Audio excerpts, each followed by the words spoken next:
मेरी एक कविता हम जैसे दिल जलों का दिल। सुलगती राख और गर्म धुएं के बीच, सुलगती राख और गर्म धुएं के बीच हम जैसे दिल जलों का दिल है फंसा हुआ। हाँ हाँ, दिल तो है पास हमारे, मगर झूठ की आग में जला हुआ, झूठ की कटार से कटा हुआ, झूठ की सूली चढ़ा हुआ, झूठ की सीकड़ पर भुना हुआ, झूठ की बाढ़ में डूबा हुआ।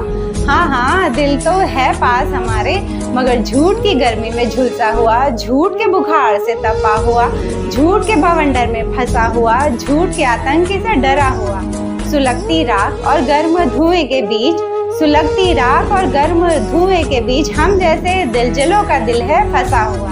हाँ हाँ, दिल तो है पास हमारे, मगर धोखे की चक्की में पिसा हुआ, धोखे की लाठी से पिटा हुआ, धोखे के जंग में मिटा हुआ, धोखे की सील पे घिसा हुआ। हाँ हाँ, दिल तो है पास हमारे, मगर धोखे के अंधेरे से डरा हुआ, धोखे के कीचड़ में सना हुआ, धोखे के जाल में फंसा हुआ, धोखे की ओखल में कूटा हुआ, धोखे के डाकू से लुटा हुआ। झूठ और धोखे की सौगात पाकर, झूठ और धोखे की सौगात पाकर, किसी को बेवकूफ और खुद को चालाक बनाकर, अपने षड्यंत्रों का किसी को शिकार बनाकर, मक्कारी को अपना ईमान बनाकर, छोटे विचारों को अपने कर्मों का आधार बनाकर, लोग दिलों को सबके तिल तिल कर जलाते हैं, वरना ये दिल जले एक दिन में तो नहीं बन जाते हैं। अगर दिल जलने पर धुआं उठता, अगर दिल जलने पर धुआं उठता तो हर गली मोहल्ले में काला धुआं दिखता।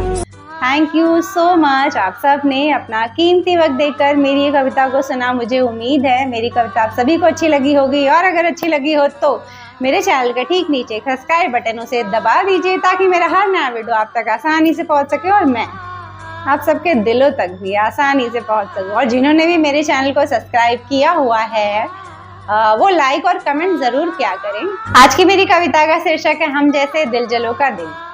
तो दिल जले मतलब होता क्या है, पहले हम इसे समझते हैं कि प्यार में अगर प्रेमी या प्रेमिका कोई अगर झूठ या अपने धोखे से आपका दिल तोड़ देता है और आप इस तकलीफ को सदमे की तरह ले लेते हो, आप बर्दाश्त नहीं कर पाते हो, तो अंदर ही अंदर उसका दिल जलने लगता है और इसे हम दिल जले कहते हैं। अब देखिए, जैसे कोई दुर्घटना हो जाती है, एक्सीडेंट हो जाता है, तो सारी चोट हमें दिखाई देने लगती है, लेकिन जब किसी के दिल पर चोट लगती है तो दिखाई नहीं देती, लेकिन उसका असर जो है कि मानसिक रूप से बहुत ज़्यादा हो जाता है। देखिए, कुछ दिल जले ऐसे होते हैं कि एक बार जब उनका प्यार में दिल टूट जाता है या धोखा पाने के बाद, तो वो कान पकड़ लेते हैं, हाय तौबा कर लेते हैं कि अब ये प्यार हम किसी से नहीं करेंगे।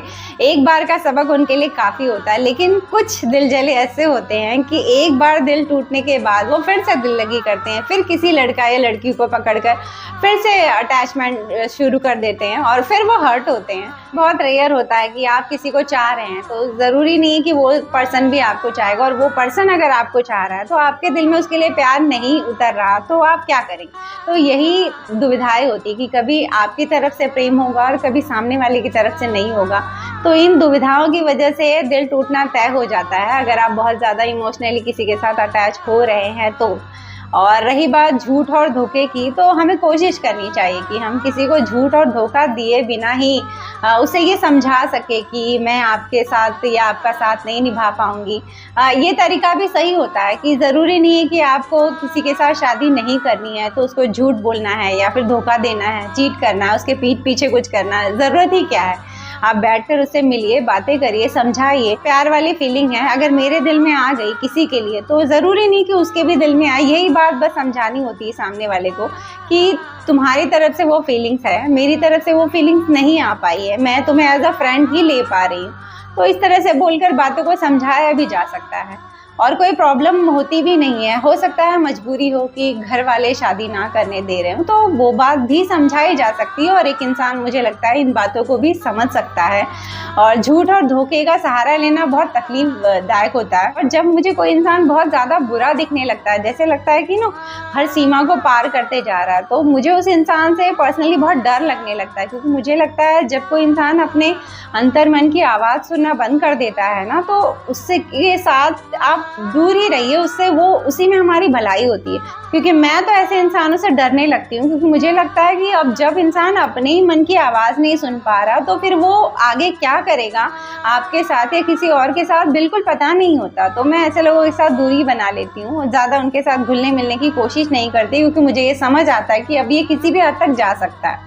चलिए, ये तो मेरी बातें हुई। अब आप सभी मुझे कमेंट करके बताइए कि आपने अपनी लाइफ में किसी झूठे या धोखेबाज से आपकी मुलाकात हुई ही होगी, पर कोशिश करिए कि मुझे भी कमेंट करके आप बताइए। पढ़कर अच्छा लगता है आप सबके एक्सपीरियंस और अनुभव भी। एक्चुअली देखिए, दिलजले बनने में कोई बहादुरी नहीं होती है, पहले ही समझ जाइए।